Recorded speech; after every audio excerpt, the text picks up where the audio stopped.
Namaskar, this is Firstpost and you're watching Vantage with me, Palki Sharma.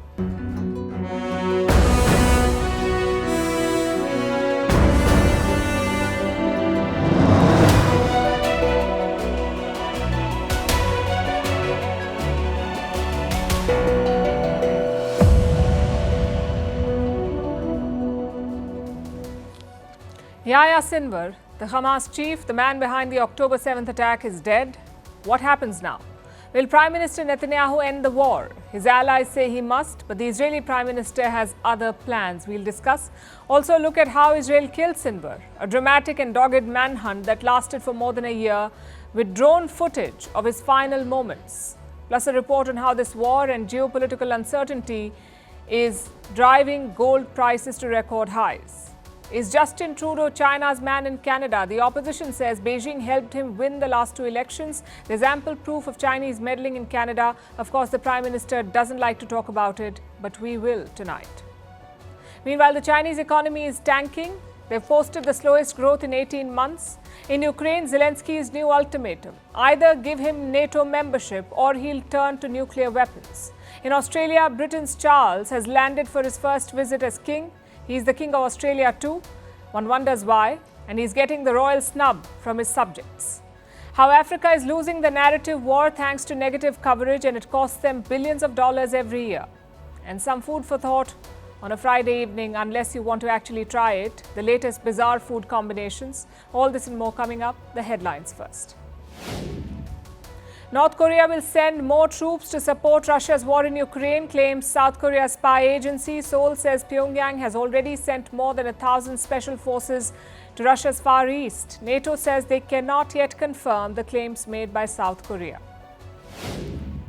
Italian Prime Minister Giorgia Meloni lands in Lebanon. She is the first foreign head of state to visit the country since the escalation between Israel and Hezbollah started last month. Italy plays a significant role in the UN force stationed in southern Lebanon. In recent weeks, the UN peacekeepers have come under fire from Israel. South Africa orders Taiwan's representative office to relocate, asking them to move outside the capital, Pretoria. Taipei blames Chinese pressure for this decision. Beijing considers self-ruled Taiwan as part of its territory and wants to reduce the number of countries that recognize Taipei's claim to statehood. Kenyan President William Ruto names a new deputy, promotes his interior minister, but the Kenyan court has blocked this appointment. Ruto's current deputy was impeached in a historic vote. He is the first deputy president to be sacked in this manner in the country's history. And it's that time of the year again in India's national capital. Air pollution is rising in Delhi. Experts warn that the situation could deteriorate further over the weekend. Severe frothing also reported in the Yamuna River as parts of the river are blanketed in pungent foam.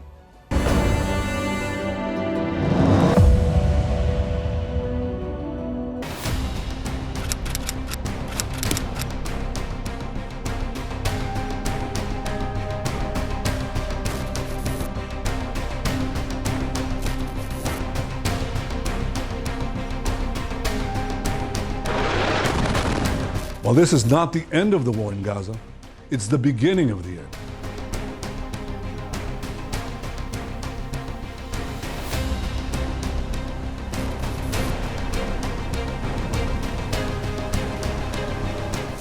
Do you feel more hesitant about a ceasefire?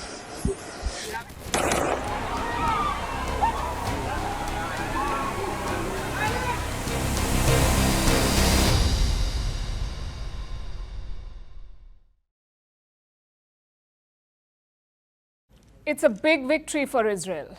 The year-long manhunt has finally ended, and that too successfully.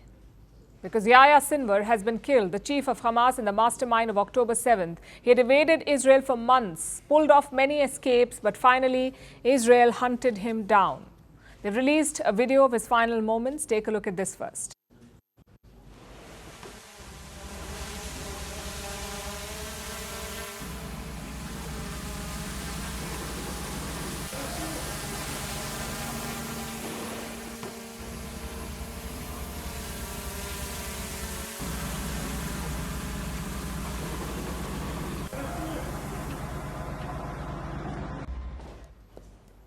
This video has divided the world. Palestinian supporters say it's a defiant last stand, especially him throwing that stick. But Israel and its allies disagree. They say, what a pathetic end, dying alone and caked in dust. We'll get to the Israeli operation later. First, we're looking at the fallout. For Prime Minister Benjamin Netanyahu, this is a big boost because Yahya Sinwar was enemy number one. Killing him was the ultimate revenge. So his death is being celebrated by Israelis. Even the Prime Minister joined in. He shared a drink with his advisors to mark the day.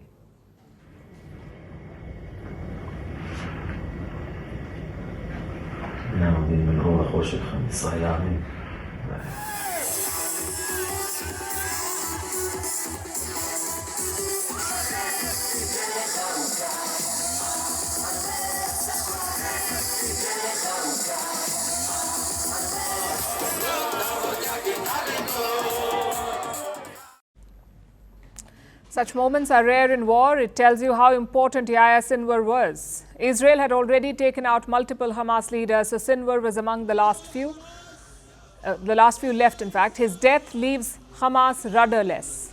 The question is, how will Israel use this moment, this victorious moment? A lot of countries would probably quit after this. After all, this is a great exit ramp. You've demonstrated your power. You've taken out the top leader or leaders, if you count the previous Hamas chief Ismail Haniyeh and Hezbollah chief Hassan Nasrallah. So this is the perfect chance to negotiate a ceasefire, to get the hostages back and to stop the fighting. That's what most countries would do. But Israel is not most countries. Netanyahu says the war will go on. He won't stop until all the hostages are back. Well, this is not the end of the war in Gaza. It's the beginning of the end. To the people of Gaza, I have a simple message. This war can end tomorrow. It can end if Hamas lays down its arms and returns our hostages. There are 101 hostages in Gaza and their fate hangs in the balance. Netanyahu has put the ball in Hamas's court. He says surrender and the war ends. But Hamas remains defiant. They say Sinwar's death will not weaken their movement. Instead, it will make Hamas stronger and that Sinwar will become an icon. And they are right about that. People in Gaza and West Bank are mourning him. They're calling Yahya Sinwar a martyr. It will not affect the interest of the country. After the leader, 1,000 of leaders will come, and after the man, 1,000 men will come. Sinwar is like any martyr. There will be somebody that comes after him. The Prophet Muhammad, after he died, there were people to speak about his religion.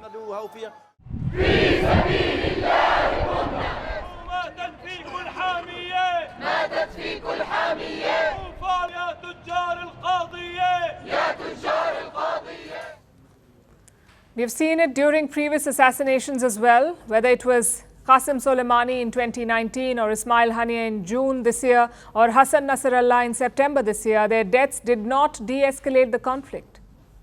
They had the opposite effect.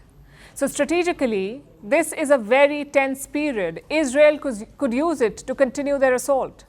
Hamas could use it to plot revenge. Basically, anything could happen, which is why Israel's Western allies are worried. All of them celebrated Sinwar's death. But they also had advice for Netanyahu. Now's the time to wind up. Good day for the world. I'm called these in now to congratulate him getting Sinwar. And I told him that we were really pleased with his actions. And further that now's the time to move on. Move toward a ceasefire in Gaza. Today is marked by the death of Yahya Sinwar, and this day is both a turning point and a military success for Israel. This occasion must be seized so that all the hostages can be freed and the war finally stopped. So the West senses an opportunity here, a chance to push Netanyahu towards a ceasefire. Meanwhile, on the ground, the fighting continues. Israel launched 150 strikes on Thursday. That's Gaza plus Lebanon. In Lebanon, the fighting is intense. We're talking about door-to-door combat. Israel lost 5 soldiers on Thursday. 2 of their tanks were also destroyed this week. So clearly the cost is mounting. Reports say 55 Israeli soldiers have been killed in Lebanon. Nearly 500 have been injured. The Israeli military has released footage of their operations. It sums up the nature of this war.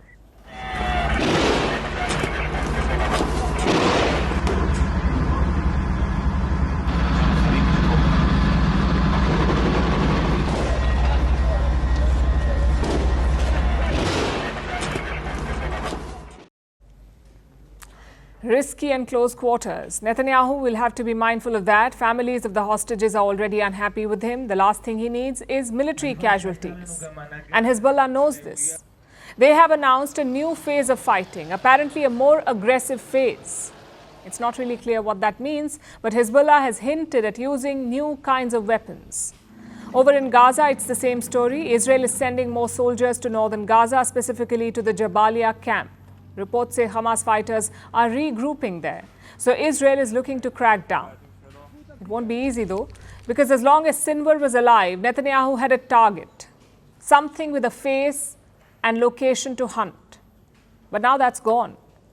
His next goal is arguably more difficult than this one, to eliminate Hamas, an enemy with no face or location. The Prime Minister of Israel is running out of excuses to extend this war.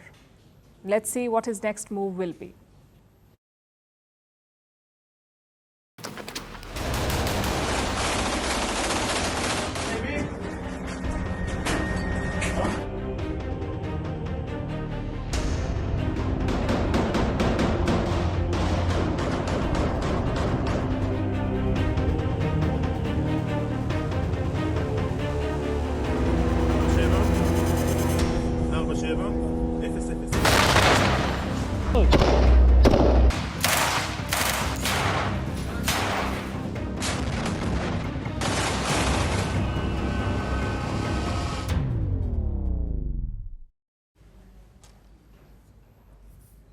So how did Israel find Yahya Sinwar? Was it a pager bomb or some cutting-edge satellite imagery? What Mossad magic ended this hunt? Well, as it turned out, it was sheer luck.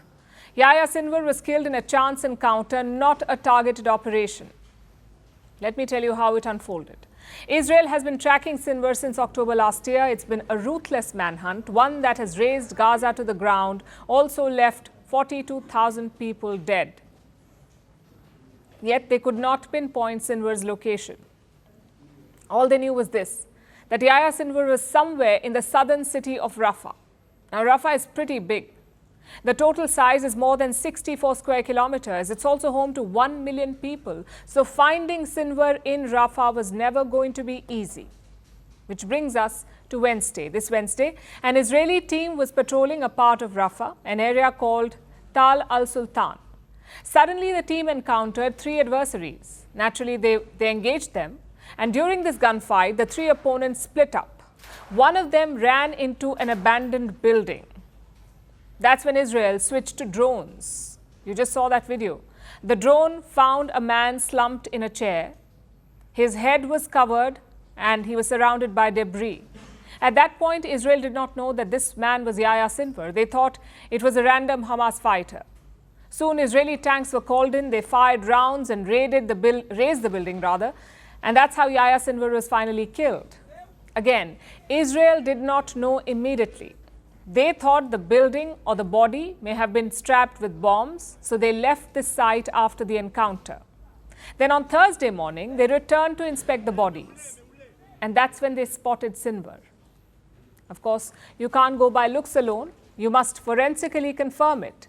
So a part of Sinwar's finger was removed. It was sent to Israel for testing.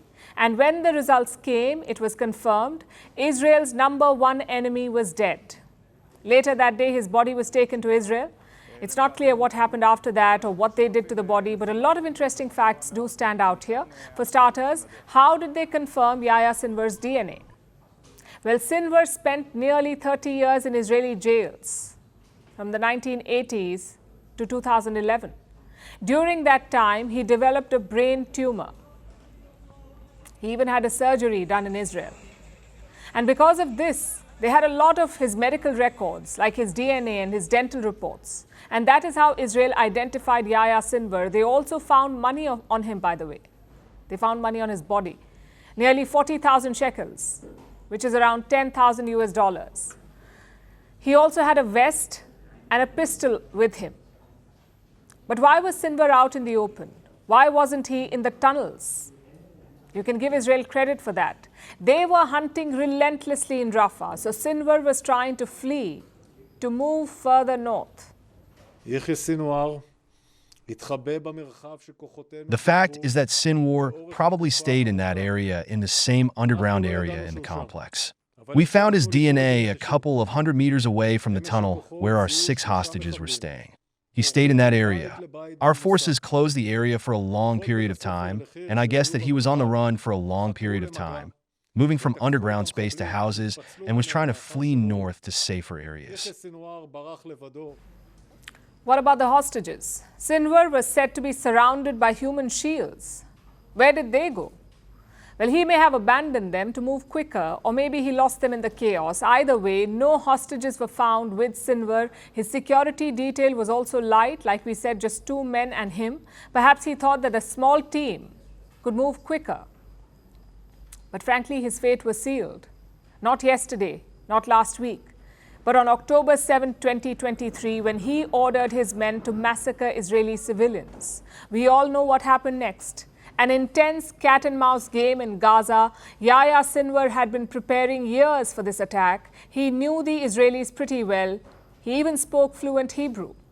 And that is how he thwarted every Israeli attempt to track him. No gadgets, no public appearances, no direct contacts. Yahya Sinwar always lived in the shadows. He seemed one step ahead of the Israelis, but in the end, they tracked him down.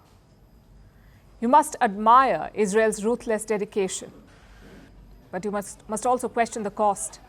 42,000 civilians were collateral damage in this hunt. Nearly everything in Gaza is destroyed. Was the October 7th attack worth this carnage? Was killing Sinwar worth this carnage? It's a question that Israeli and Hamas leadership must ponder. A new Sinwar may emerge soon, but those Israeli and Palestinian families will never be whole again.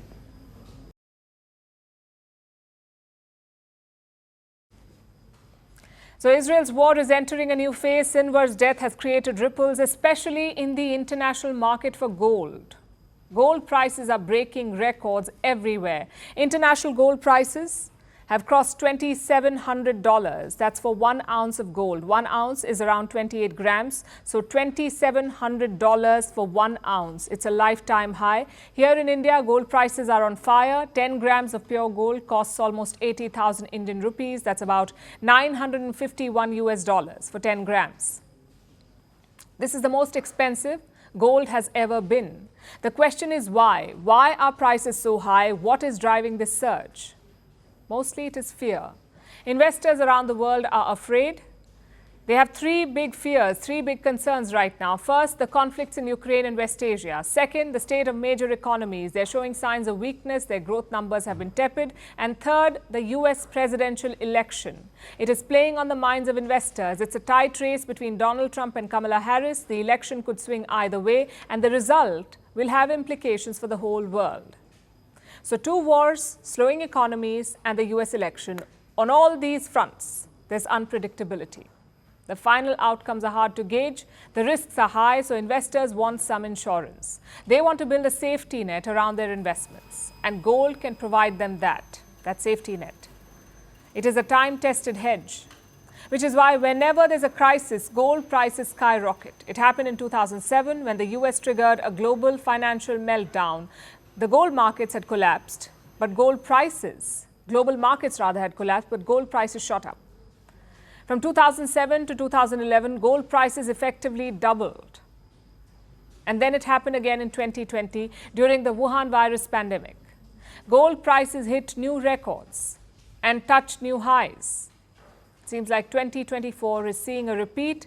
And it's not just investors. Central banks are also boosting their gold reserves. In the last 2 years, they have bought large amounts of gold, more than 2,000 tons to be exact. Which central banks are these that are accumulating gold? China, Brazil, Turkey, and Poland. They've all indulged in heavy buying of gold, and India's central bank is also part of this list. Since 2018, India's gold reserves have surged by more than 200%. India's central bank is called the RBI, the Reserve Bank of India. Do you know how much gold the RBI has? It's worth more than $65 billion, which is quite significant. Now, we all know why investors buy gold. Usually for capital protection, to balance potential losses in their portfolio. But why do central banks want more gold in their reserves? The World Gold Council released an assessment this year. They looked into this trend of central banks buying gold, and this is what they came up with. I'm quoting, "Extraordinary market pressure, unprecedented economic uncertainty, and political upheavals around the world have kept gold front of mind for central banks." So market pressure, economic uncertainty, and political upheavals, the same three fears that we just talked about, they're plaguing central banks too. And that is why the yellow metal is in demand. But in India, the high prices are dampening the festive spirit, the festive mood. Gold sellers say that there are few customers now. Some have even started offering discounts. They're cutting prices by $8 for 28 grams. Usually, it's the other way around. Festive season is when businesses expect their highest sales. And in India, Diwali is approaching. It's one of India's biggest festivals. Buying gold during this time is considered auspicious. But the sellers say the surging prices are driving customers away. So for how long will the gold rally continue? Have the prices peaked, or is there still momentum? Honestly, it's hard to say. Developments over the next few weeks hold the answers.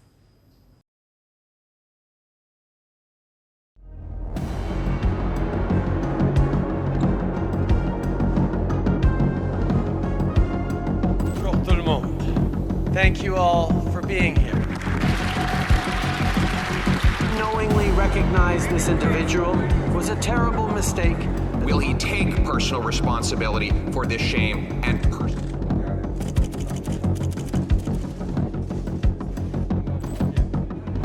Let's create the conditions.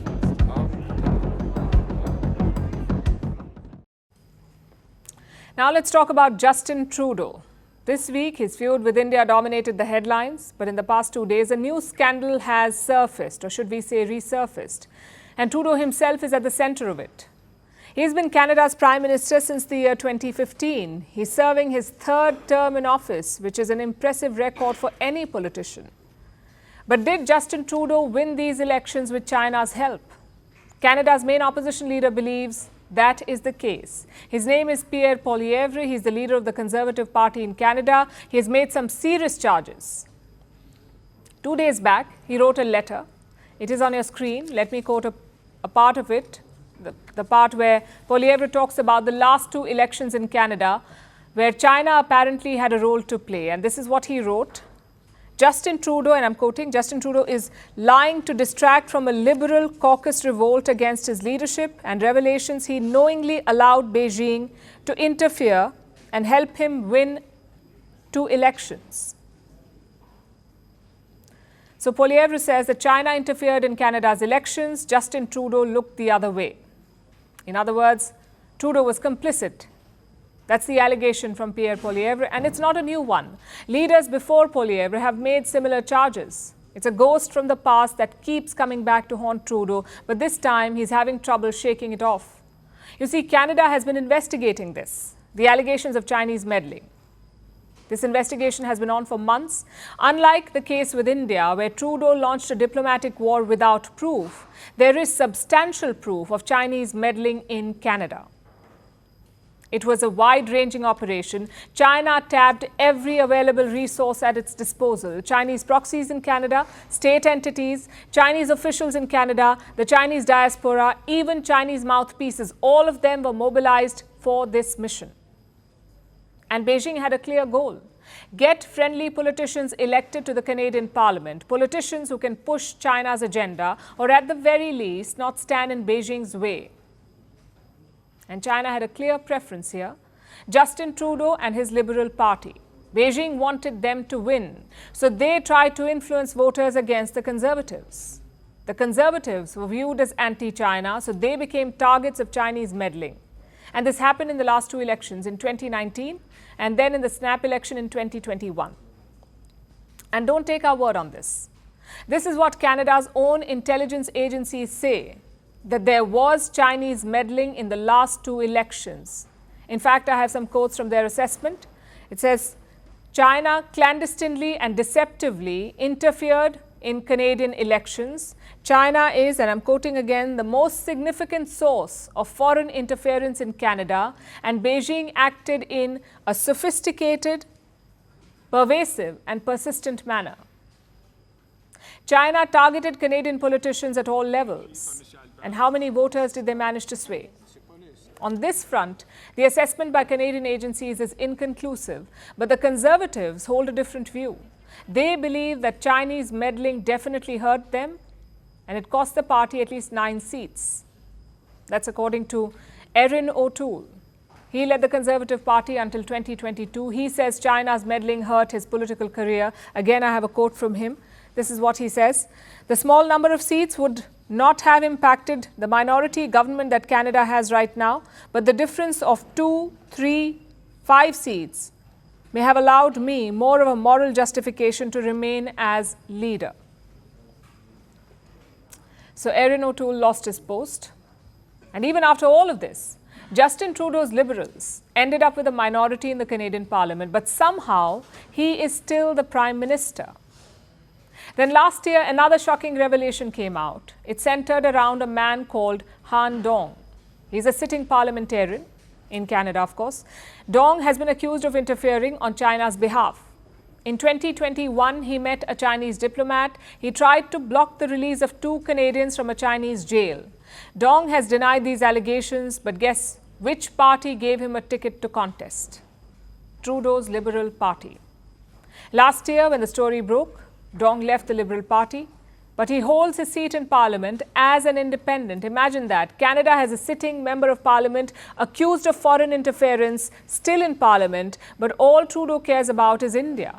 When the fact is that the threat from China is still high. Again, this is from their own defense minister, who says China has not stopped its interference.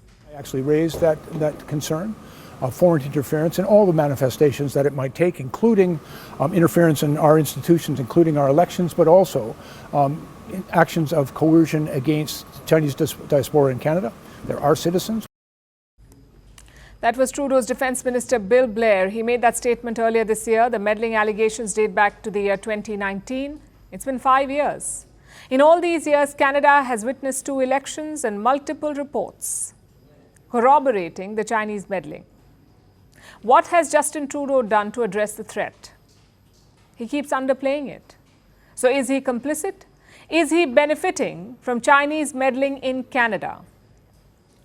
As Trudeau would put it, we don't have hard proof of his complicity. Perhaps the Canadians will investigate.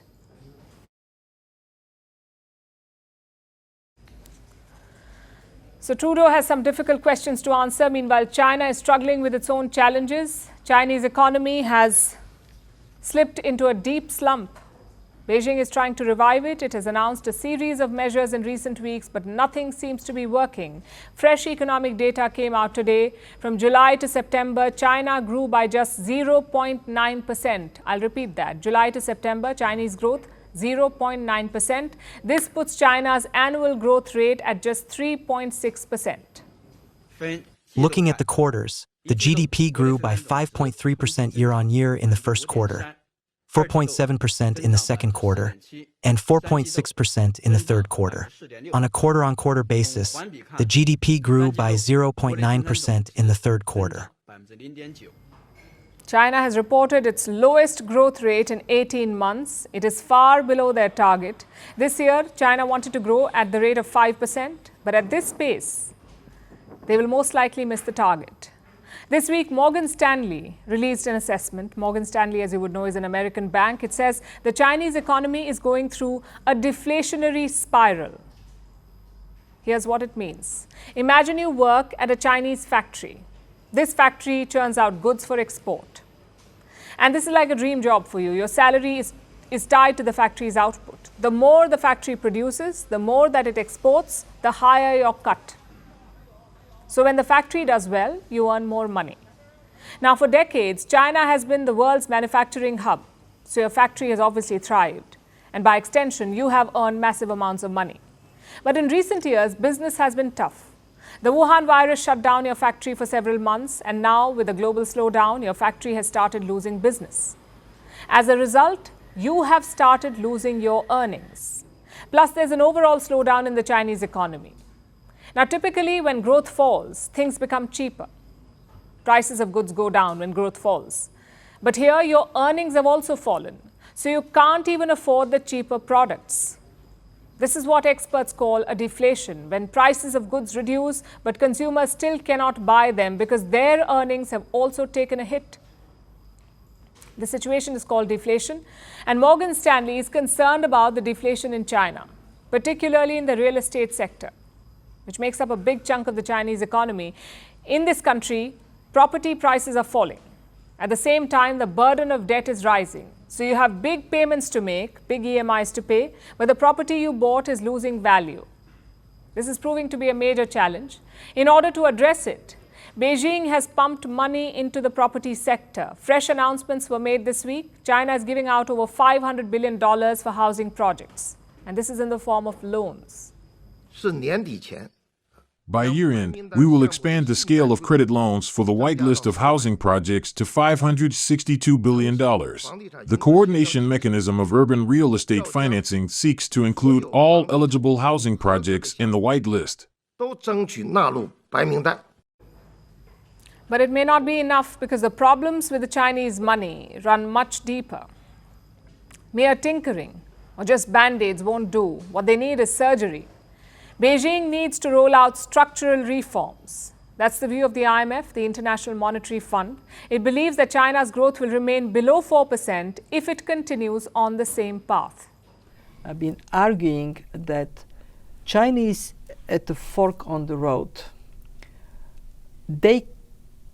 If they continue with their current model, which is export-led growth, there would be trouble. Why? Because the Chinese economy has grown to a point when China's export is no more a minor factor in global trade. And don't rely on some miracle that would retain an export-led model in this large economy as a viable vehicle.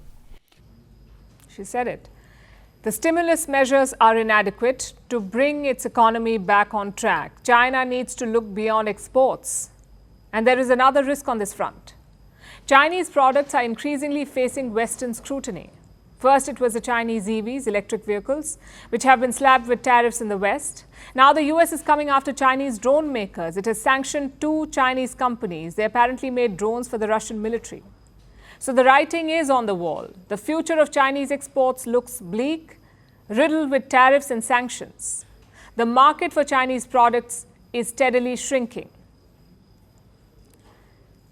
So internationally, this market is shrinking, and at home, incomes are drying up. Millions of Chinese workers are jobless and possibly under the burden of debt.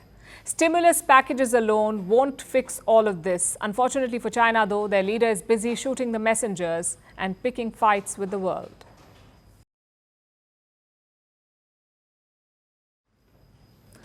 Now to the United States. Yesterday we told you about the battle of Fox interviews. Today we have a winner. It's Kamala Harris. Her first interview on the network drew more than 7 million viewers. Donald Trump's was around 3 million, so Harris clearly won this round, at least in the ratings. But it's a completely different story on the betting market. Americans are hedging their bets on the presidential election, and Donald Trump is in the lead there. I guess the question is, does any of it translate into real votes? Our next report tells you. It was the battle of Fox interviews, Kamala Harris versus Donald Trump. Both appeared on the network on the same day. Both tried to woo voters. And who came out on top? Well, the ratings say it was Kamala Harris. She sat down with Brett Breyer, the chief political anchor for Fox. The conversation was short, yet there was a lot of back and forth. The interview drew an audience of 7.1 million viewers. That's how many people tuned in to watch it. It's an impressive number, especially when you compare to other Fox programs. In fact, Brett himself attracts an audience of 2.3 million people on an average every day. So this was nearly triple of that. The Harris campaign sees this as a major win. She went on Fox to appeal to the conservative voters, and this seems like a job well done. But guess first time's the charm. This was the Democratic presidential nominee's first appearance on Fox News. What is happening right now? So of course, viewers were curious. At least that's how the Republicans are trying to frame it. And how did their own candidate do? Well, Trump is no stranger to Fox News. He's given multiple interviews to the network. The day's town hall, however, wasn't a crowd puller. It got around 3 million viewers. So looks like Harris won the battle of ratings.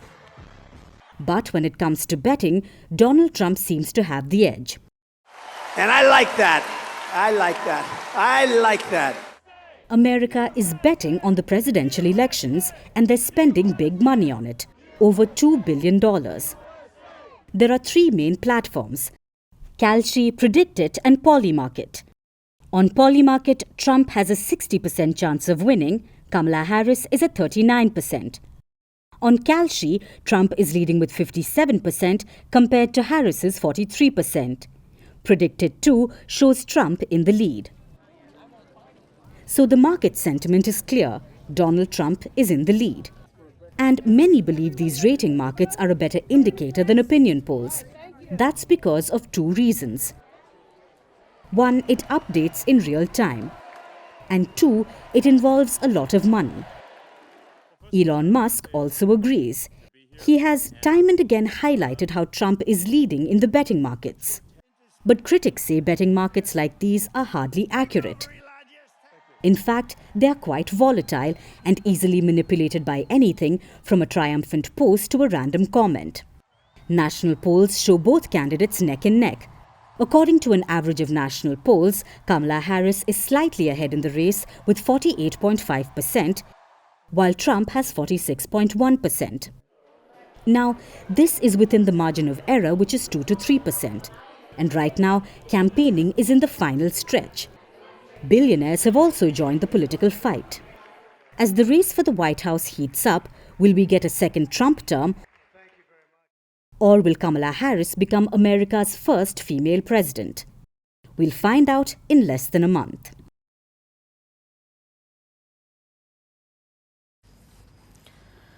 Kamala Harris or Donald Trump, that's America's choice. But it's a choice that could decide the fate of a country some 9,000 kilometers away. I'm talking about Ukraine. It's fighting a war with Russia. The war began in 2022. It's been more than 2 years, and it shows no signs of ending.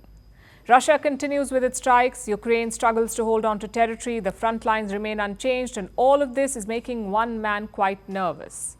Ukrainian President Volodymyr Zelensky. On Wednesday, he presented what he calls a victory plan. It's his plan to win this war. He arrived in Brussels, pitching it to European leaders and allies. If we start now and follow the victory plan, we can end this war no later than next year. Dear friends, I presented the victory plan to our parliament, our people, and I have their support. And I think it's so important to have unity in our country.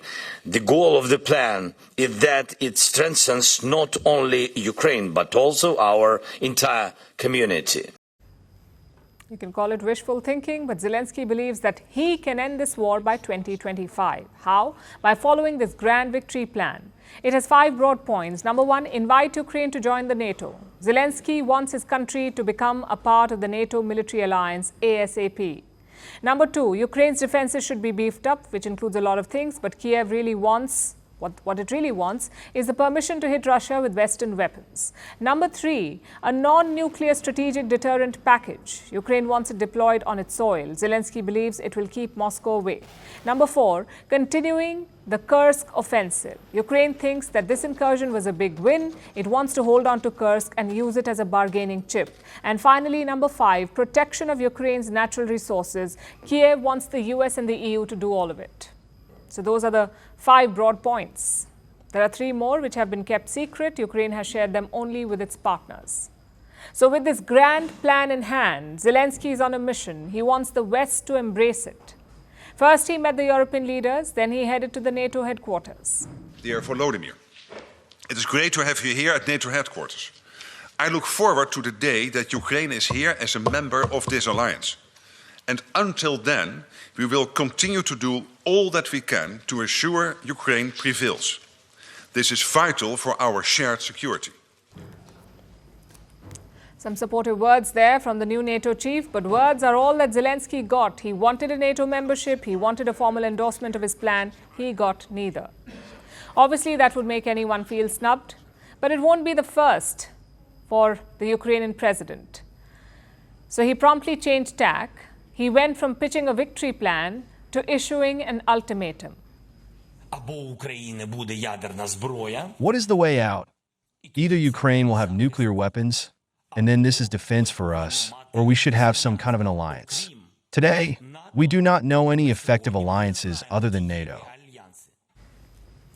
Nukes or NATO? Zelensky says those are his two options. He is not getting a NATO membership, that much is quite clear. So will he go nuclear now? Well, this is what Zelensky said. Which one of these big nuclear countries suffered? All of them? No, just Ukraine. Who gave away nuclear weapons? All of them? No, just Ukraine. Who is fighting today? Just Ukraine. Quick primer here. Ukraine became independent in the year 1991. It inherited thousands of Soviet nuclear weapons. In 1994, Ukraine gave up those weapons. It transferred all of those weapons to Russia. And this was in exchange of security. And Ukraine blames the West for this. Its security guarantees are gone, so Kiev wants the nukes again. But it's easier said than done. You can't just ask for nuclear weapons and have them. I'm sure Zelensky knows that too. So why is he pulling off this stunt? Because he is grasping at straws. America goes to polls on November 5th. If Kamala Harris wins, it will be business as usual, more aid, more support. But if Donald Trump wins, Ukraine could be in trouble. Zelensky knows that. Trump has not been his biggest fan. He does not like the idea of American aid to Ukraine, and he blames Zelensky for this war. I think Zelensky is one of the greatest salesmen I've ever seen. Every time he comes in, we give him $100 billion. Who else got that kind of money in history? There's never been. And that doesn't mean I don't want to help him, because I feel very badly for those people. But he should never have let that war start. That war is a loser. That was Donald Trump at a podcast. He called Zelensky the greatest salesman. Sounds like a backhanded compliment. It has rattled the Ukrainian president for sure. And it's not just him.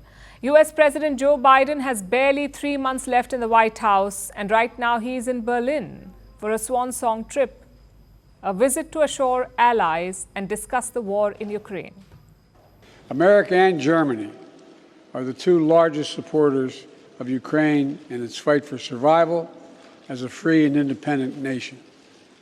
As Ukraine faces a tough winter, we must sustain our resolve, our effort, and our support. Now, Joe Biden can offer assurances, allies can pledge support, Zelensky can give ultimatums, but the fact of the matter is the world is moving on. As of today, Zelensky's biggest challenge is not really Russia. It's the waning support of the West. And in a war of attrition, that can be deadly. The Ukraine war once inspired global unity, but now it's more like yesterday's news. So Zelensky is battling both Russia and a fading spotlight. Speaking of fading spotlight, King Charles is in Australia. He landed in Sydney today along with his wife, Queen Camilla.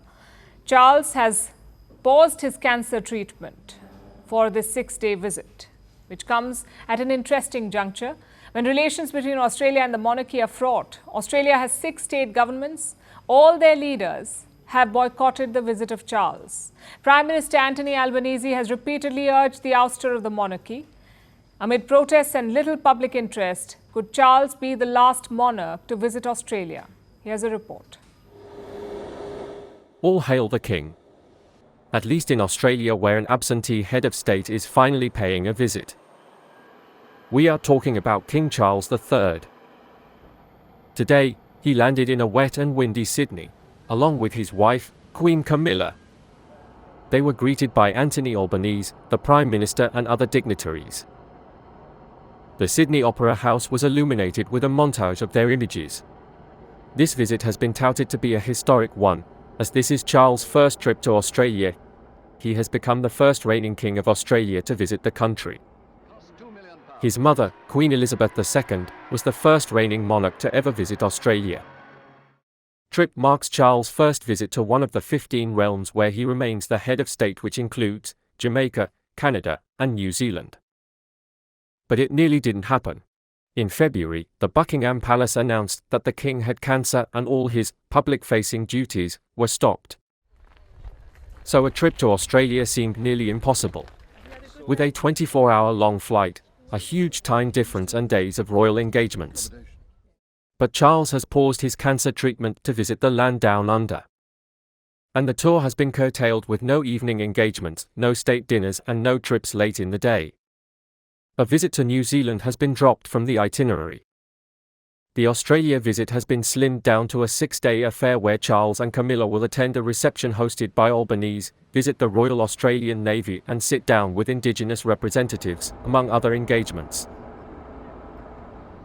Next, he will travel to Canberra, Australia's capital, followed by Samoa, an island country in Polynesia, to attend the Commonwealth meeting.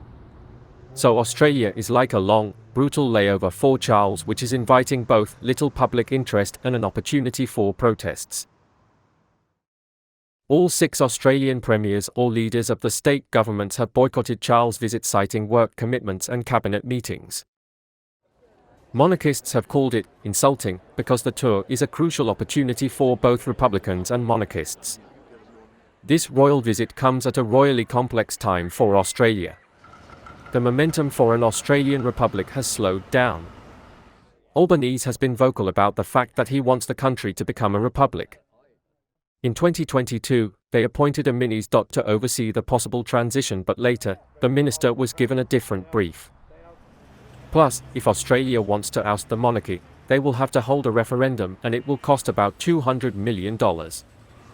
So there is little political or public desire to spend that money, thanks to the cost of living crisis. Australia last held such a referendum in 1999 when 54.9% people voted against replacing the Queen with an Australian head of state, like a president. And last year, 46% people said they would vote no in a republic referendum. So for Republicans, this is progress, but it is not progress enough with only 54% Australians willing to say yes. The prospect of ousting the monarchy seems distant at best. But the last thing Australia needs, amid its cost of living crisis, is a red carpet rolled out for a pointless crown, which serves no purpose in the real world. Every day we look for stories from Africa, and every day we see the same stuff.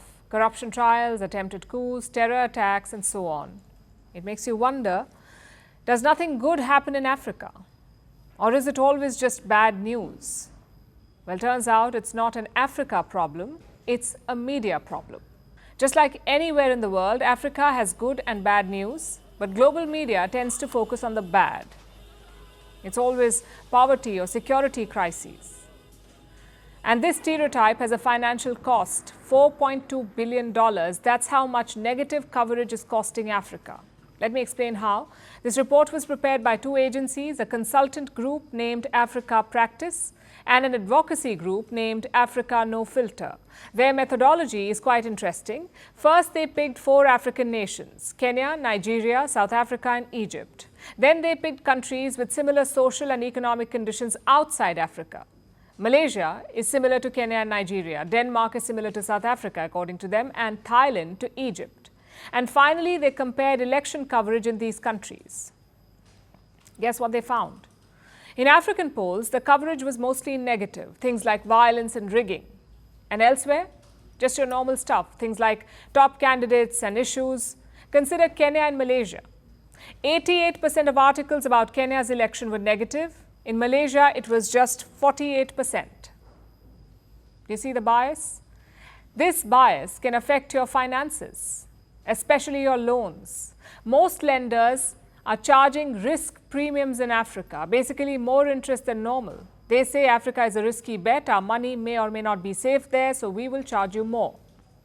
If you correct this narrative, if you cancel this risk premium, Africa's interest rates could reduce by 1%, which translates to $4.2 billion. Do you see how powerful narratives are then? They can make or break economies. Just think back to the early 2010s. Every global outlet was talking about the same thing: Grexit, the looming exit of Greece from the European Union. Spoiler alert, it did not happen. But the paranoia did not help. It shook investor confidence further. The Western media does a lot of this, by the way.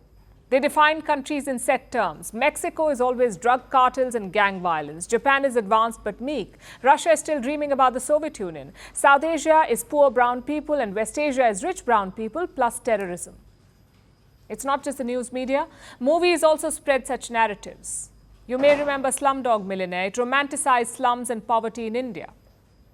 The fact is, only 5% of Indians live in slums. I could say the same about some of these global indices like ease of doing business or passport power rankings or travel safety rankings. They have a direct impact on a country's economy. Yet the methodology is not always perfect, which is why narratives have become strategic. Some countries have clearly weaponized them. For example, there's something called the CNN effect. It's named after the US news channel, but it applies to media in general. How media coverage can influence domestic and foreign policy. Al Jazeera is doing it right now. They're funded by the Qatar government. And they're building consensus against Israel and Gaza. How? By constantly publishing stories against Israel and by ignoring what the other side did. So every country basically has two options. Either shape your own narrative or let others shape it for you. China is doing the first. They have spent billions expanding their media footprint. They also share content with foreign agencies, of course, only the favorable type. Africa is stuck with the second option. Their media landscape is not as developed, so others are shaping their narrative for them. It's a challenge for India too. Some of these Western outlets have decades of head start. So now's the time to catch up because our world runs on power and narratives can be deadlier than missiles.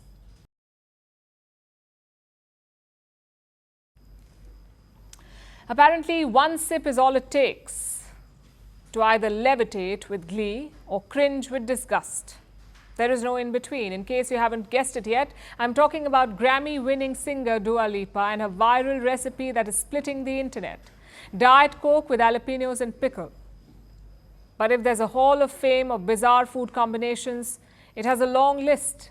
Nutella and mayonnaise, cereal in orange juice, and pasta with dal makhni. Here's a report. This is Grammy Award-winning pop star Dua Lipa. And this is her latest creation. It isn't a catchy song or a quirky dance move, it's a bizarre recipe. Dua Lipa has gone viral for taking Diet Coke, mixing it with pickles and jalapenos, and drinking the deadly concoction.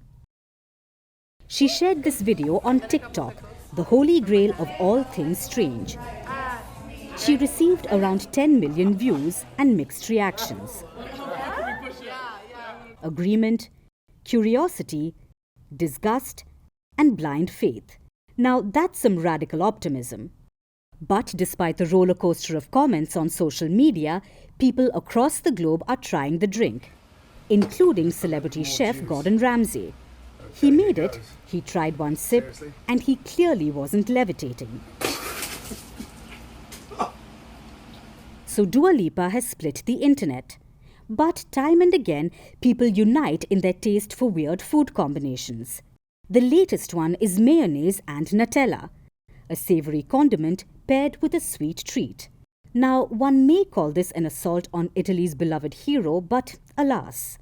Though if you're on the side of those who want to pursue this curious culinary journey, we suggest you start with breakfast. Apparently, milk is out, and orange juice is the new fan favorite. No matter the food pairing. Be it Oreos or cereal, orange juice is everywhere, even when it doesn't make sense. Speaking of which, there are some new favorites for snack time as well, like pickles with cheddar cheese and fries with sugar powder. The classics are making a comeback as well, like French fries with milkshakes. As disgusting as it may sound to some, there are people who've loved this combination for generations. Of course, there are cultural differences. But the real crazy lies in cultural unity. Take, for instance, Indian and Italian cuisine, and voila, you get pasta in dal makhani sauce. What about Japan and India? There's butter chicken sushi burrito. After all, here in India, bizarre food combos seem to be out of this world, and not in a good way. Let's introduce you to Fanta omelette and Maggi milkshake. And if you have a sweet tooth, there's Oreo pakoda, ice cream roti, and samosa ice cream. Now, we aren't saying this in poor taste, but most of the bizarre food combinations on social media are designed to be that way. It's designed to provoke, to invite reactions. And this is a sign of our times.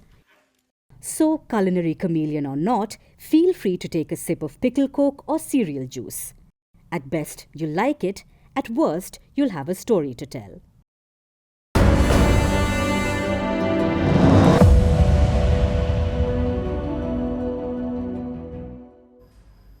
We usually make fun of Donald Trump and Kamala Harris, but yesterday they did it to themselves. A full-on roast session. Ahead of voting, the Americans have a dinner tradition. Catholic charities get together in New York and they host a dinner for both candidates. It's called the Al Smith Dinner. Now, the mood is pretty light. Even the candidates are expected to mock each other. But let's just say some of the jokes were pretty rough. Not exactly friendly banter. Trump attended the dinner in person while Kamala Harris sent a recorded video performance. The former president did reasonably well, but the vice president bombed spectacularly. Listen to this. And these days it's really a pleasure anywhere in New York without a subpoena for my appearance. Anytime I don't get a subpoena, I'm very happy.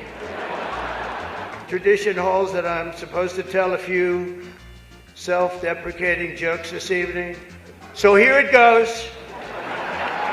Nope, I've got nothing. It's called White Dudes for Harris. Have you seen this? White Dudes for Harris. Anybody know? Are some of you here? White Dudes for Harris doesn't sound like them. But I'm not worried about them at all because their wives and their wives' lovers are all voting for me. The only piece of advice I would have for her in the event that she wins would be not to let her husband Doug anywhere near the nannies. Just keep them away. That's a nasty one. That's nasty. Is there anything that you think that maybe I shouldn't bring up tonight? Well, don't lie. Thou shalt not bear false witness to thy neighbor. Indeed, especially thy neighbor's election results. Just so you know, there will be a fact checker there tonight. Oh, that's great. Who? Jesus. We are 19 days until the election and likely a civil war. And, you know, I'm nervous. You know what I mean? It's like, this is my first civil war, guys.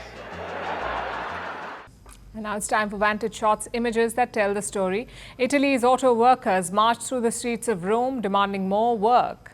Tons of rubbish wash into Bosnia's main river after flash floods in the country, and Mexico gears up for the Day of the Dead with a giant skeleton exhibit. Finally, we're taking you back in history. On this day in 1867, the United States took possession of Alaska. America bought Alaska from Russia for $7.2 million. That's around 2 cents per acre. Moscow wanted to sell it because it was too far away and difficult to defend. Alaska became a U.S. state almost a century after the purchase. Today, it is the largest state in the country with vast natural resources. We're leaving you on that note. Thank you for watching. Have a great weekend.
Firstpost